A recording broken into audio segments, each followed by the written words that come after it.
how's it going, everybody? Welcome into a brand new Fantasy Roundup episode. Spencer the Guru Urquhart here, bringing it to you live from New Orleans. Gabe Henderson, live from Texas, repping his Astros there. How's it going, man?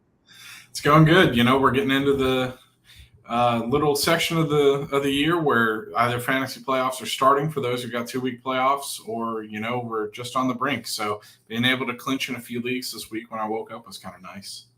Yeah, definitely, man. Yeah, I had a few. I don't think I've clinched yet in the listener league. I'm close. I'm Mhm. close in our Bayou Vets Fantasy Roundup listener league because I had a huge week this week. Finally got my team back where it needed after a 5-0 start. I've been kind of struggling, but yeah, I know a lot of y'all just do the 2 or 3 week playoffs, weeks 15, 16, 17, or 16, 17. But yeah, I guess there are a few that are starting already as far as playoffs, but definitely a chance to at the very least lock in your spot. Yeah, for sure.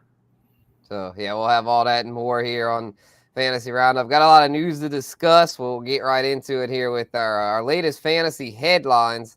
And actually, before we get to that, let's shout out our sponsor, Caesars Sportsbook. Make sure to head on over to Caesars.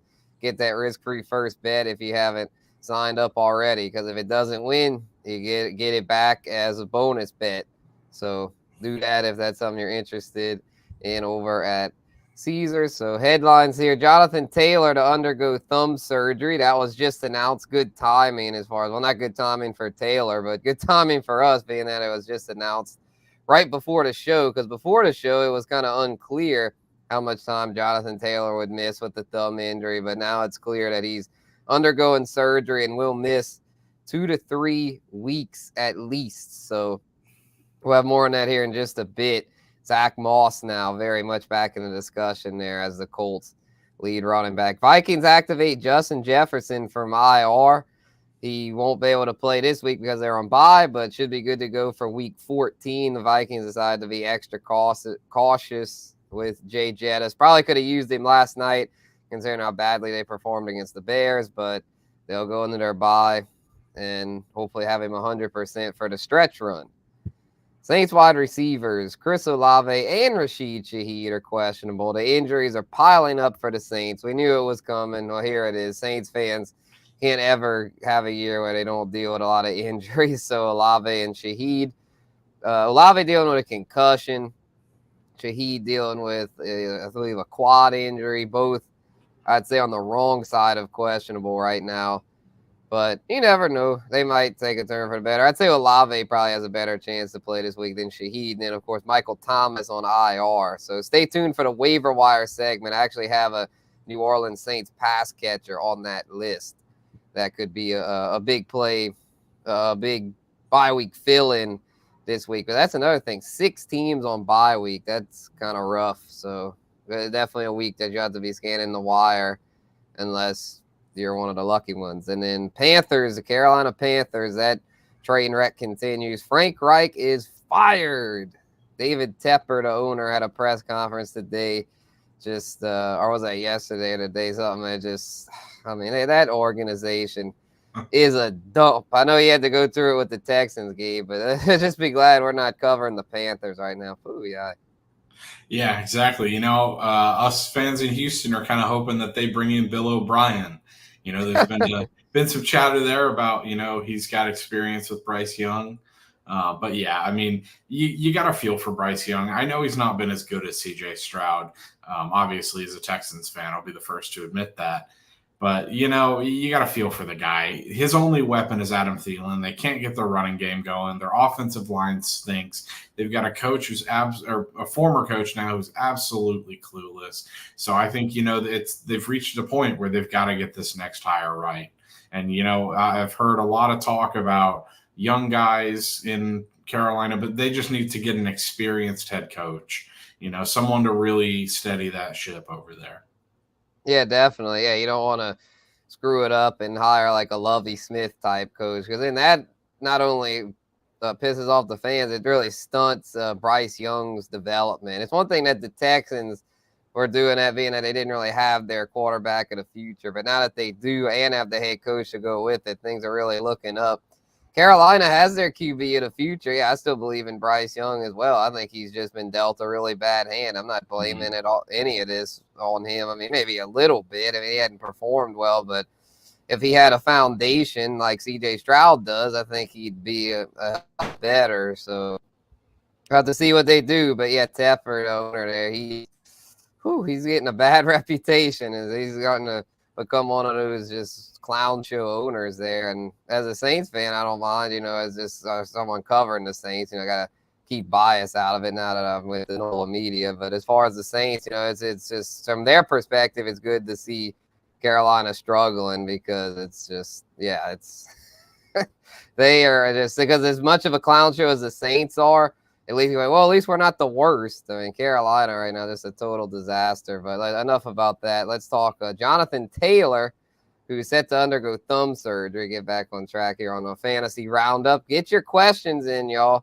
Live Q&A segment coming up. So if you have any trade questions, bye week fill-in questions, flex questions, waiver questions, make sure to get them in here live. And the next, we'll be answering them here throughout. We'll be live probably for about another 30 minutes or so. So get them in now, y'all. Jonathan Taylor, though, expected to miss at least 2 to 3 weeks undergoing thumb surgery. And before we get to Zack Moss, Gabe, my first reaction to this was, man, Jonathan Taylor is becoming injury prone. He was a player that, when he first came into the league, looked like he was one of the few dependable running backs. Now this is the 2 years in a row where he's missed. I mean, at this rate, he'll probably only play like 8 or 9 games. It'll be the second year in a row of that. Yeah, and Spencer, the one pressing question I had going into this, if the Colts fall out of playoff contention, right now they're in a spot, but they're barely hanging on with teams like the Broncos and the Texans right up behind them. If the Colts are not in a playoff spot and not really in the hunt by the time Taylor's good to go, you got to wonder if they just sit him out for the rest of the year. That's a good point. Yeah, they might just shut him down because, we'll transition to Zack Moss here. To me, Zack Moss is back, y'all. Zack Moss is back to being a must-start running back because when Jonathan Taylor was out, Zack Moss was killing it. He could make a case that he was even better than JT early in the season. JT's been solid since his return. He hadn't been a bust, but he also hasn't been like the elite producer that he was 2 years ago when he led the league in rushing. But Zack Moss, he's back, y'all. I mean, there's not going to be any competition there without Taylor. It's just going to be all Moss. He's probably going to get 30 touches a game or close to it here down the stretch. And if JT gets shut down, like you said, Gabe, then Zack Moss, if you have him, bravo. I'm glad I kept him in a few leagues. But if he's somehow still on your waiver wire, go get him because he's going to be a league winner, I feel like. Yeah, I completely agree. And, as you mentioned, he's a must start. It's not like he's been injured this whole time and he's just coming back. Zack Moss has still gotten touches, so he's fresh. He's ready to go. Yeah, definitely, because he's been in a reduced role, but if anything, that's probably helped preserve him as far as having a chance to have a big stretch run because he'd have been having the big workload all this time. He might be kind of worn out by now, but with Taylor back the past month or so, it's giving him time to recharge, averaging probably about 5 to 6 touches a game during that span. But now that he'll be back to being a workhorse, that's what you want for fantasy because there's just very few workhorse running backs, man. I was thinking about that last night. I mean, trying to rank the top 12 running backs moving forward, it's a crapshoot. I mean, other than McCaffrey, there's seriously very few backs. I mean, ETN even hadn't been as good lately. Kamara's really good, but outside of them and maybe a few others, I guess Bijan now is starting to do better, but it's Eckler's been treading water. Saquon's on a horrible team. Pollard hadn't lived up to the hype. Swift's kind of coming back to earth. The Lions guys are good, but they're in a committee. There's just hardly anybody you can trust. Tell you another name along with Zack Moss, and I know he'll be rostered in a lot. A lot of people kept him on IRs. Kyren Williams. I didn't know. I was intrigued to see how he performed. Didn't know how he returned from injury, but he didn't miss a beat, Spencer. He looked the part the other day. Even though the Rams, aren't a great team, they're getting those weapons back. And, it looks like they're still going to compete week to week. And I think Kyren Williams is a must start if you've got him. Right, and that's good news for those that have held on the Cooper Kupp or had traded for him a few weeks ago, and I recommended it back when he was kind of a buy low candidate because after he got hurt the week before this one, I was like, oh man, I was like, that was a bad recommendation. He's going to end up shut down. But I mean, he's back now. He hadn't really blown up yet. But I mean, the Rams are definitely still in it. I mean, they're not in great shape, but they're going to keep fighting. And if they're going to keep fighting, then Cooper Kupp's going to be in the mix. He's still got some juice. So yeah, I'm excited to see that. It's just a fun offense because with Sean McVay, it's like, they're gonna sling the rock and they're gonna run a lot of plays there. Like they're gonna they're a fantasy friendly offense when things are rolling. Another running back that's like been better lately is Josh Jacobs. Seems like the new coaching staff there for the Raiders has helped him get sparked. Yeah, the new coaching staff, Antonio Pierce, I think when he took over, he was asked, who are the two leaders of this team? And he said, if I was going into an alley with two guys, one of the guys that he said he would take is Josh Jacobs. So I think that speaks volumes to his role going forward. And as you said, he's really, taking that workload and run with it.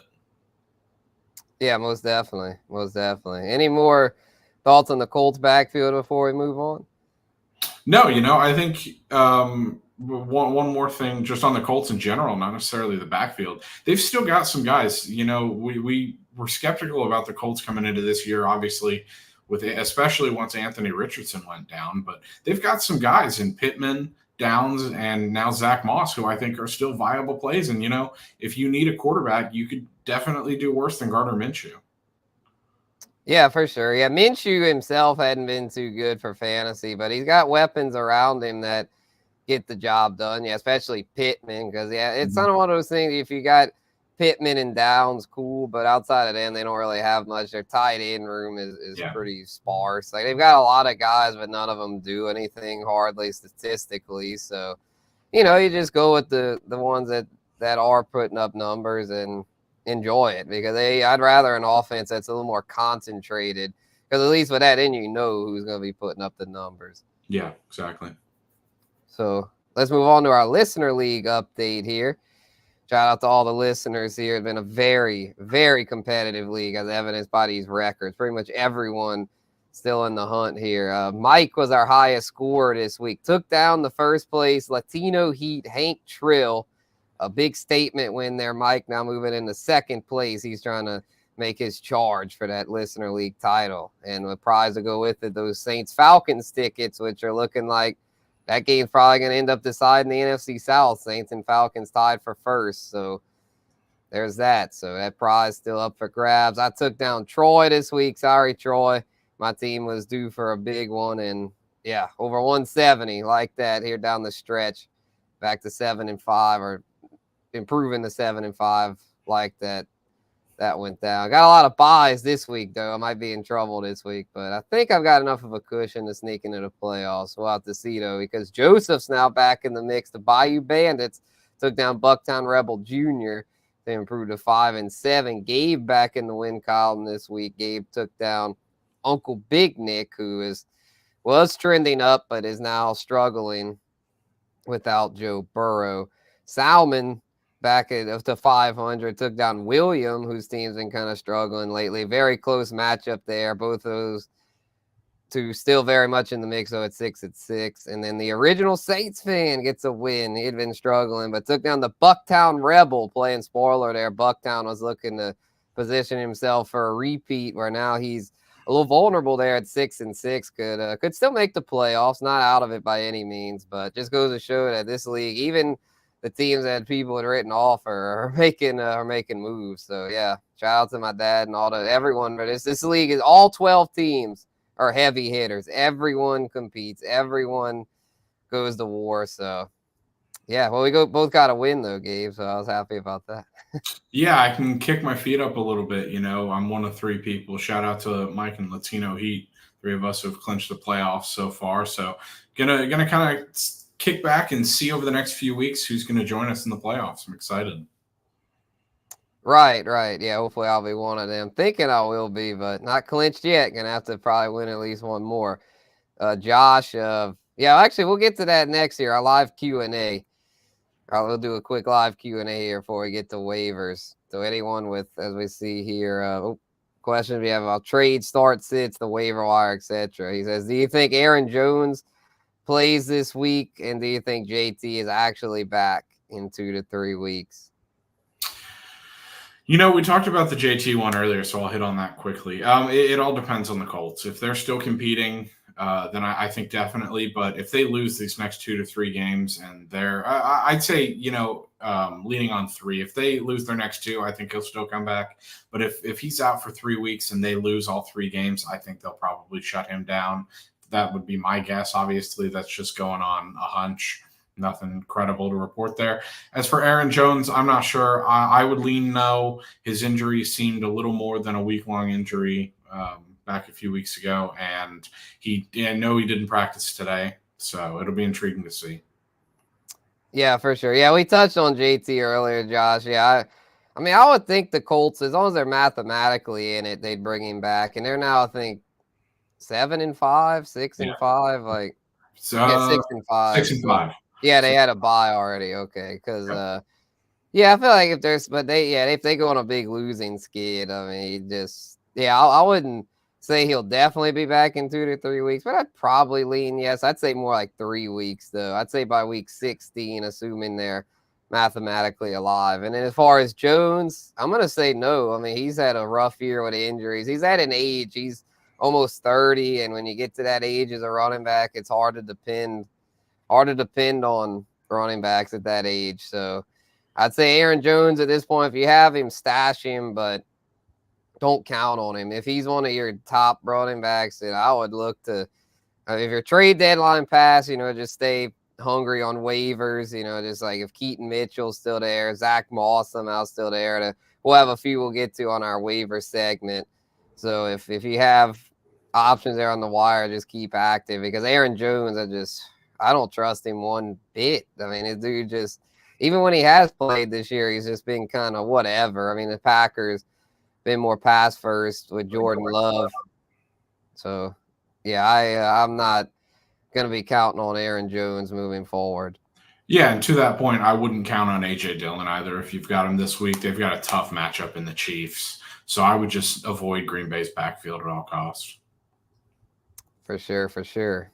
So, let's for even more waiver wire options, let's get to our week 13 waiver wire. I'll kick it off this week. And at quarterback, it's pretty rough, y'all. Kenny freaking Pickett is my option for this week, because there's 6 teams on bye, and he plays the Cardinals. The Cardinals suck, especially on defense. They're a little better on offense with Kyler back, but they can't stop anyone. I mean, they let the banged up Rams just railroad them last week. So new OC there in Pittsburgh. Pickett showed a little sign of life last week in a fairly tough matchup against Cincy. I think this is a week to where they just kind of stick it to Matt Canada. I think the Steelers, I'm not saying they're going to fix their problems long-term this week, but I think temporarily this is a great get-right spot for that offense. Yeah, for sure. They had a lot of yards last week, and eventually those are going to turn into more points, especially seeing as they play a significantly worse defense this week. So, yeah, the only concern would be, I mean, if Najee and Jalen Warren take over, it might not be much for Pickett. But I think the Cardinals, they know the Steelers run the ball. They're going to try to force Pickett to beat them, and I think he will. As we'll see in Best Flex, I have one of their receivers is my best flex for this week. So, yeah, I'm all in with the Steelers. Know they've struggled, but when the matchup's right, you got to take advantage. So, running back, I got Roschon Johnson. He doesn't play this week, but there's just not much available at running back. If you're really desperate for this week, maybe try Michael Carter. He might get some garbage time against the Steelers there, and that matchup could be a higher scoring game than expected. But unless you're really desperate, I wouldn't mess with that. I'd go with Roschon and stash him, because he took over as the Bears' lead runner last night. He caught some passes. Khalil Herbert was, I'd say, phased out, but he was the number 2. Roschon was their main runner there, and I mean, they were winning most of the game. So that tells me that this is the script they plan to go with. And they're young. I mean, that's a young team. Roschon's a rookie. So I feel like they're going to want to give him as much work as possible. And I know they won last night, but it's still a lost season over there. So I feel like Roschon's someone that has yet to scratch the surface of what he can do. I think he can't do it this week, but weeks 14, 15, the stretch run, like, I think he's someone that could be a sneaky flex play down the stretch. Yeah, definitely. Props to you, first off, for watching that game last night. I know you and I were probably the only degenerates for watching that. But yeah, Roschon Johnson, he's been someone who over the past, over the course of the season, really, who when he's healthy, he's looked pretty good when running the ball. And, I think the Bears know what they have in Khalil Herbert. I think, even though you mentioned they got the win last night, I think it's really time for them to just explore what they have in their young guys. And Roschon Johnson is one of those guys who could definitely be a contributor in the future for that franchise. For sure. And Josh, ask those again, bro. I don't see any trade questions. All I see is your Aaron Jones question. So we'll get after our waiver segment, we'll answer those. Just please type them in again. My bad, bro. It's probably a technical issue with our streaming service, but I'm sure if you type it in again, it should work. So thank you for being flexible there. So Jonathan Mingo is my receiver, only 7.6% rostered. Panthers have revamped their offense now. Frank Reich's out of there, and it seems like Mingo lately has been the guy that Bryce Young's been leaning on. Adam Thielen was that early. I'm not saying Thielen's going to get completely phased out, but I think this new play caller is going to want to feature Mingo because he's their future. Panthers, as I say with the Bears, I mean, it's a team that they're looking ahead. They're looking to see what they've got, and they're gonna want to see if Mingo is someone they can count on moving forward. He's a pretty high draft pick. He's been not great, but I think he's someone you can pick him up, stash him, maybe flex him this week if you're desperate. They got a good matchup against Tampa, and if he's someone Bryce Young keeps getting comfortable with, I think he could be someone to possibly start down the stretch. So to me, someone that's definitely worth taking a flyer on, considering that offense has nowhere to go but up. Yeah, it's intriguing. Mingo's been one of those guys that we've kind of kept an eye on all season, and he's just really never taken the ball and run with it, to say. I think the Panthers' offense is going to get more creative. I think both he and Thielen are going to get a lot more of the ball. Thielen only had 2 targets last week, which I think is one of the main reasons that Frank Reich got fired, because he has been a sensation for them recently, just throughout the season. And, it's absolutely useless. I know you saw it, Spencer. 4th and 6, down 7 with the game on the line. Frank Reich dials up a play to throw behind the sticks. I mean, you've got to be kidding me. So just to kind of come full circle here, I think Mingo, the only way is up for him, and I think the same for Thielen. Although if you've got Thielen on your waivers, then I'd be astonished. He's definitely owned in more than 30% of leagues, so Mingo is a guy to look at. Yeah, because Thielen was the one guy that was actually putting up good numbers there, where no one else was doing anything. But with this new system, it might make it to where both Thielen and Mingo could do something. So a tight end. Yeah, hopefully so, because that's a dump. But for Bryce Young's sake, hopefully they can turn it around. Would hate to see his talent go to waste. Tight end got Juwan Johnson, and this is one I had teased it earlier with the Saints having all those receiver injuries. Juwan Johnson became Derek Carr's go-to target down the stretch last week against Atlanta. I mean, it wasn't very effective. The Saints' offense was a disaster, especially near the red zone, but playing Detroit this week, probably going to be chasing points. And I feel like Juwan's going to be heavily involved, him and Taysom, because the receiving core is extremely inexperienced. I mean, the starting 3 most likely will be A.T. Perry, Keith Kirkwood, and if they elevate him from the practice squad, Marquez Callaway.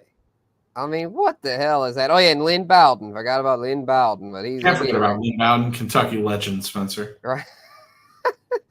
Yeah, but that's the whole Kentucky legend, not an NFL legend. So, yeah, it's dire straits over in NOLA as far as the receiving core goes. But Juwan Johnson, someone that will probably be forced to shoulder a lot of that load. I could see him getting 8 to 10 targets in this matchup. Detroit, not the easiest matchup, but their defense isn't elite. I mean, they just got gashed by Green Bay.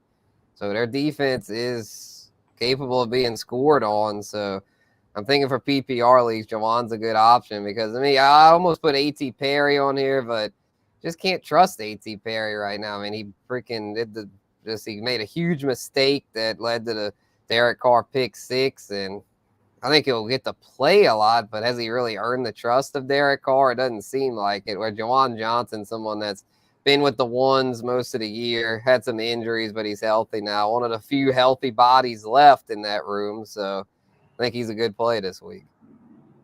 Yeah, I agree with you. When you just ran through the Saints receiving depth for this week, as someone who owns multiple shares in dynasty leagues of A.T. Perry, that's music to my ears. But no fan base wants to hear that those are the top guys. So I think you're right. I think Juwan Johnson is going to get a lot of targets this week because as you said, the Lions are going to jump out in front pretty early, I think, and the Saints are going to play catch up. Yep, that's what I'm thinking too. So we'll see how that one goes Sunday at the Caesar Superdome. So it should be an interesting one. That would be one. The Saints could win that. They'll get a lot of the haters off their back. But if they don't, well, that'd be 3 straight L's. And so the haters will not go half off on the hating like Honey Badger asked them to do yesterday on Cyber Monday. Yeah, I mean, as you said yesterday, and Jim, I know Jim feels this way too. It's almost better if the Saints don't make the playoffs because who wants to really watch them go get curb stomped by Dallas? And they wouldn't get as good of a draft pick, but we'll have more on that Thursday on Bayou Bet. So, Gabe, your waivers, man, you got Bryce Young believing in the new system there. Yeah, and it's not just rookies, but quarterbacks in general tend to do better when too tend to do better when there's a change of coaching. And let's be honest, the Panthers have a favorable matchup this week in the Buccaneers. The Buccaneers give up the second most passing yards to opposition in the NFL. And so if there's going to be a week where Bryce Young puts up some numbers and bounces back from the skid that he's been on, I think it could be this week. So, if you're looking for a quarterback play in the hellscape that is the waiver wire of quarterbacks owned in under 30% of leagues, I think Bryce Young is probably your best play this week. Yeah. I mean, it's like, similar to Pickett in that they both struggle, but both with new play callers and fresh blood and, good matchups this week. I find it pretty funny, speaking of the Bucs, I find it pretty hilarious that with Tom Brady, they have one of the best defenses. And then when Brady retires, they become one of the worst defenses. Like, why? That makes no sense. Like, why? Tom Brady motivation, Spencer. Tom Brady willed all of those defenses to help him win Super Bowls. I mean, it's. I mean, his leadership is undeniable. I mean, him and Drew Brees, definitely, and Peyton Manning. I mean, those guys are just like not only great QBs but also amazing leaders. Where it seemed like the teams played better, even if they themselves weren't performing as well. So yeah, Bucs are now one of those bottom feeders. Brady's not there anymore. So yeah, take advantage of that this week with Bryce Young. Samaje Perine at running back. He was one I had my eye on. Yeah, you were talking about bottom feeders, and the Denver Broncos are no longer that, Spencer. They are on the up. If they beat the Texans this week, they will continue to hold the NFL's longest winning streak, and they'll probably be in a playoff spot. So one thing I've looked at is Samaje Perine. We talked a few weeks ago about Javonte Williams, whose game was up, but Samaje Perine has gotten involved a lot more. It was late in drives over the past few weeks, but last week he got involved throughout the game. I believe he's put up back-to-back double-digit weeks, and I think he's really got a role to play going forward in what's now a formidable Broncos team. Mm-hmm. Yeah, that's a huge one this week, Broncos-Texans. I think it's pretty fantasy-friendly there. I think both offenses should do well, and they'll both be motivated because a winner of that will be in prime position to get one of those wild card spots. So, yeah.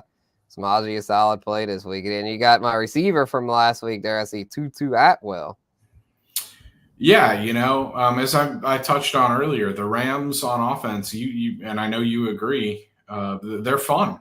They're fantasy friendly, with Sean McVay. They're going to come up with creative ways to spread the ball out. And I think Tutu Atwell, with Cooper Kupp coming in and out of the lineup, with Puka, I had some nagging injuries. I know he's played through them, but Tutu Atwell's really stepped up, and I think he could be another guy this week who continues to step up. Yeah, possible, because I mean last week it was like Tyler Higbee getting the touchdowns, and then Cup and Puka are both not as involved. I would think they'll both be more involved moving forward, but neither one have that skill set of Tutu as far as being the field stretcher. So, yeah, in the right matchup, I could see him being pretty solid. Yeah, for sure. So, and then Cade Otton to round it out. Yeah, this is another guy I know that you mentioned in the past, and I was lucky enough to get him to dip under 30% here. The only thing slimmer than the field of quarterbacks that are worthy of potential pickups is tight ends. I think the Panthers and the Buccaneers could be, I'm not going to say a shootout because that would not be doing the term justice with those two teams. You know, it'll be an ugly score fest. We'll say that. But I think, you know, Cade Otton, he's really become a weapon for Baker Mayfield in that offense, despite them having a still very, very good receiving core.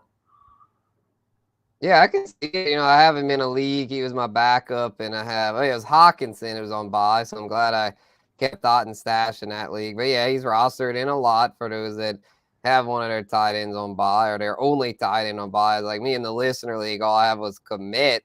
So I was like, damn, I don't even think Otton's available in the listener league, though. I forgot who I had to dig down for. Oh, yeah, looking at, for those in super deep leagues, Tucker Kraft for the Packers. Yep. Now that Luke Musgrave's on IR. So if you're in a really desperate position, look at Kraft. But yeah, most leagues, Cade Otton should be there. Yeah, and it's a good matchup. So I'm with you. Yeah, you know, just speaking from experience, I've got a few leagues where both my tight ends are on bye. Really didn't look at that. You know, it's most of the leagues where I picked up Isaiah Likely just to kind of back up guys like Hawkinson. So yeah, Tucker Kraft is a guy that I've looked at on waivers, and Cade Otton as well. Those are a few different tight ends. You know, with 6 teams on bye, a few really good tight ends. So these are guys that you can pick up and who can get you some points this week and be a formidable fill-in.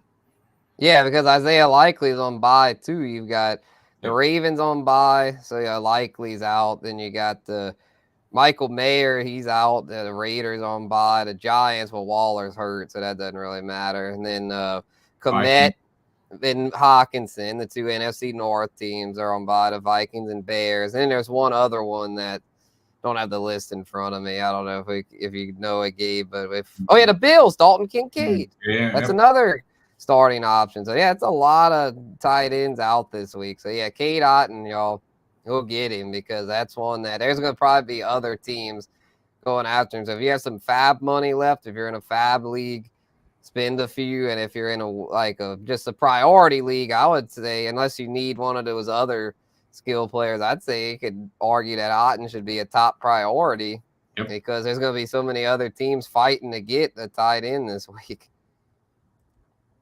So, okay, now we've got some questions piling in. Perfect timing because now we're going to transition back to our live Q&A. You know, before we jump into these questions, I will say, Josh, I did see your comment saying thanks. We still don't have that trade question from you. Don't know what's up. Maybe try rewording it, but I do want to get to that question. Yeah, it never showed up on our comments. So hopefully, if you still have it, feel free to get it in here because we got a lot coming in now. Appreciate y'all for being patient and tuning in here on Fantasy Roundup. So got our waivers out the way. Now let's get these questions knocked out. Bryce has one. Would you drop Amari Cooper for Jaden Reed or Brandon Cooks? Ooh, man. That's tough, man, because Cooper being on the Browns with their QB situation, I could understand wanting to drop him. I would probably hold for now, though. I definitely wouldn't for Reed because Watson's starting to emerge there, and then they go have Dobbs. The Packers' offense is too unpredictable. Brandon Cooks, I'd maybe for Brandon Cooks, though. If you need someone for this week, I would maybe do that. I think Cooks is a pretty good play Thursday night against the Seahawks. Yeah, I would keep an eye on the Amari Cooper injury before dropping him.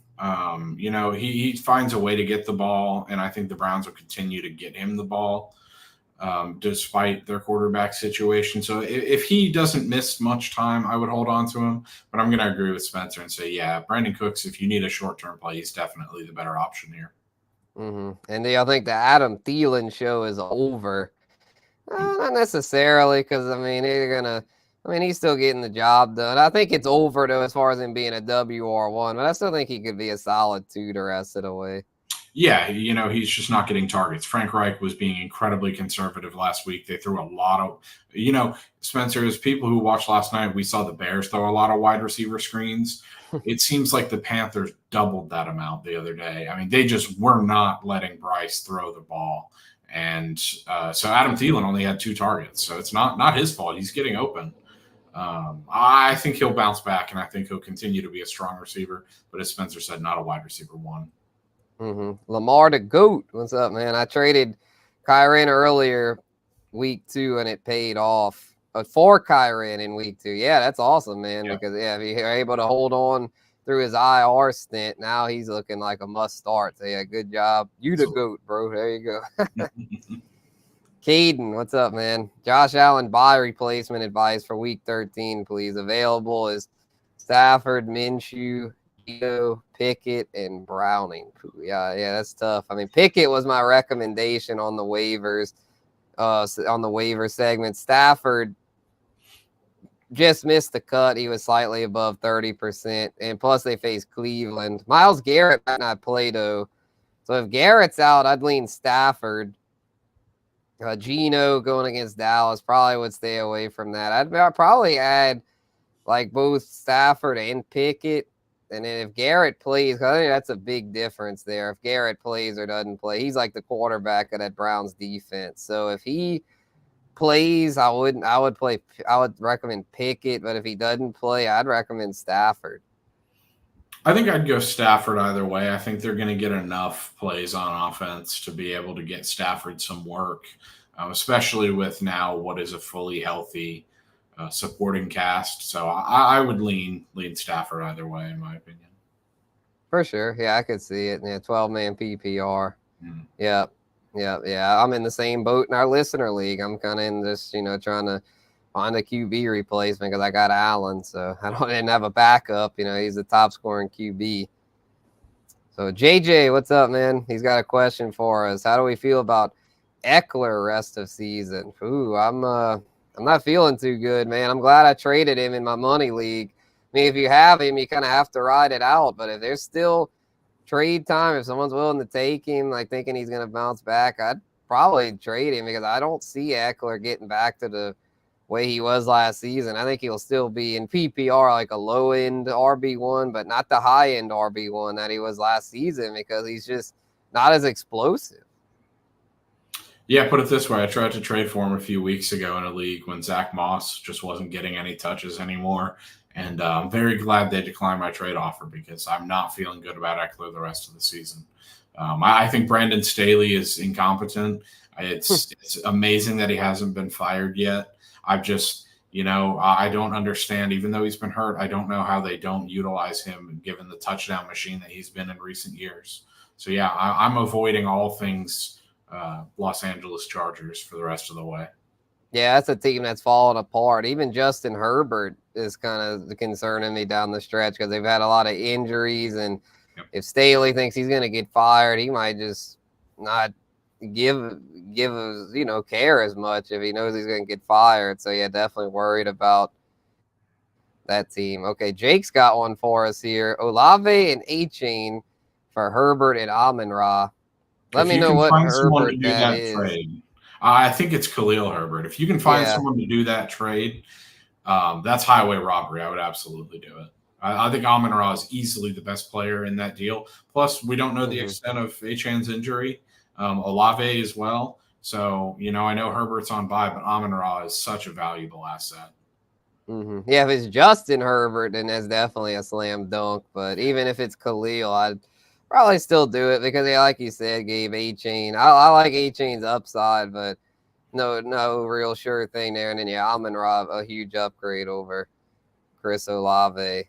And Ray said he sadly traded away Barkley and Metcalf for Eckler 2 weeks ago. I mean, it could work for you. I mean, if Eckler's still capable, he could outproduce Barkley. But yeah, Metcalf being in it too. It's odds are against you as far as it being you winning the trade big, but you maybe could break even still.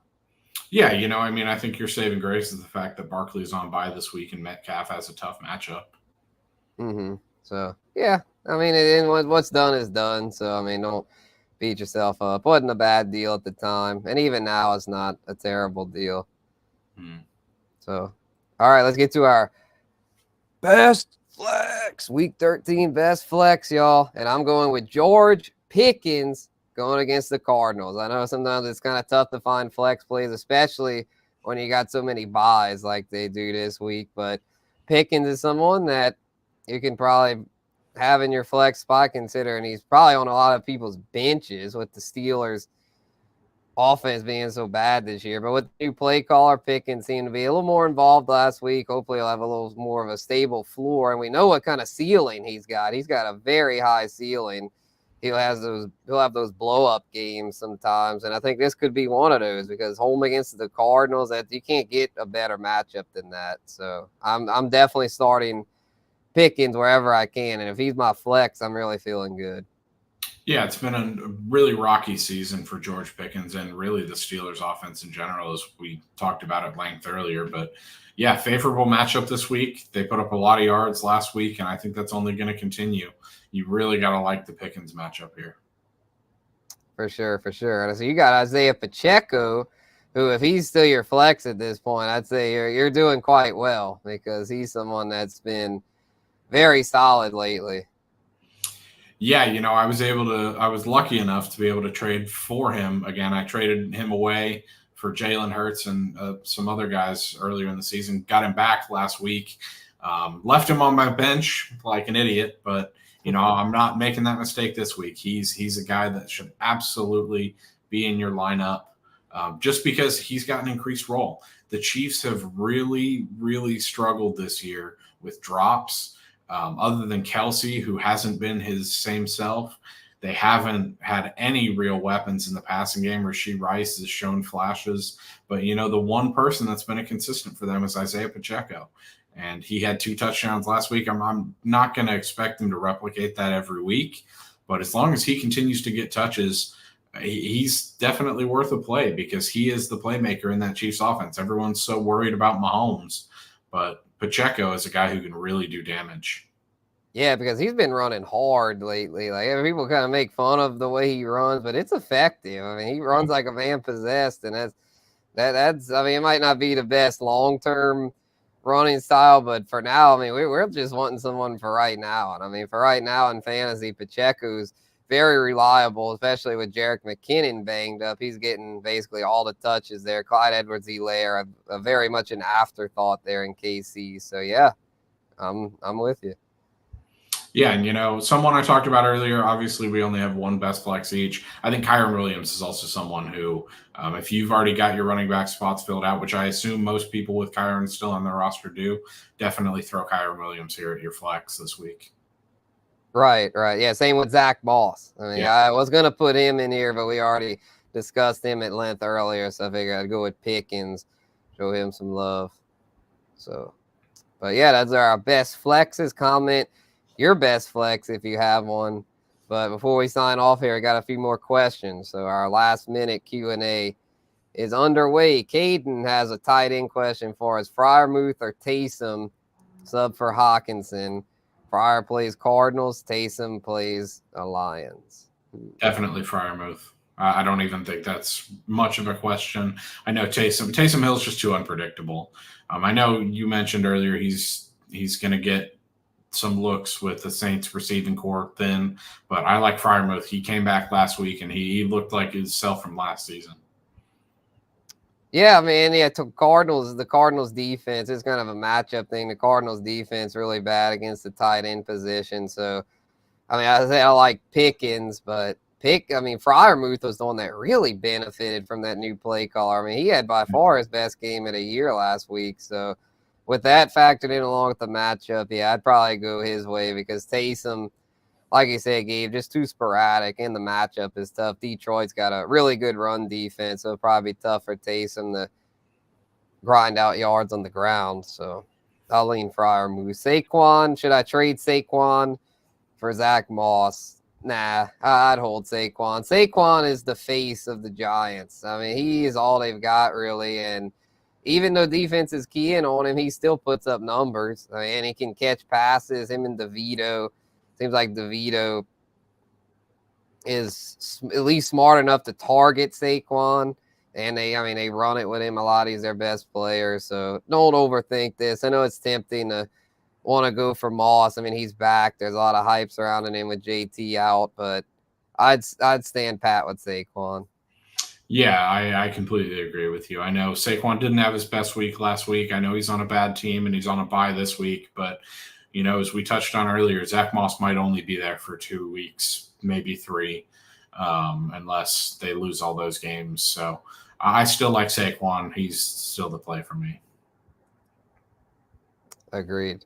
So that was from Aiden. Appreciate you, Aiden. Aiden, Caden, Ray Gamer, Jake, Bryce, JJ, and Lamar the GOAT, Josh. Oh, yeah, Josh, if it's the last call, bro. Last call. Can always hit us up on social media too. We've got our social media here. So yeah, even though we've had those technical difficulties getting your trade question in, feel free to hit us up. We'll always be happy to answer those for you. Cool. All right. So, well, I guess with that being said, we'll put a bow on this one. Any final thoughts, Gabe? No, just, good luck to everyone this week. Hopefully you're able to get your waiver claims with a lot of those teams on bye. So if, as I just mentioned, it doesn't just go for Josh. If anyone's got questions, Spencer and I are here to help. This is a tricky week to navigate in fantasy. So. Yeah, well said, bro. Well said. So we'll end on that note. Thank you for everyone that tuned in. Couldn't do it without y'all. We'll be back next week to recap week 13, preview week 14, which I know a lot of y'all have playoffs starting up. So yeah, this is it, y'all. This is the stretch. This is the fun times for those that have made it this far. I appreciate y'all. And yeah, this is where it gets fun. So yeah, so those that have stick it out year after year, y'all know the drill. So yeah, it's gonna be another fun year. So yeah, that's gonna do it for this one. For Gabe Henderson, this is Spencer the Guru Urquhart. Thank y'all again for watching Fantasy Roundup here on the Bayou Bets YouTube channel. Make sure to subscribe if you haven't already. Thanks again, y'all. Peace out.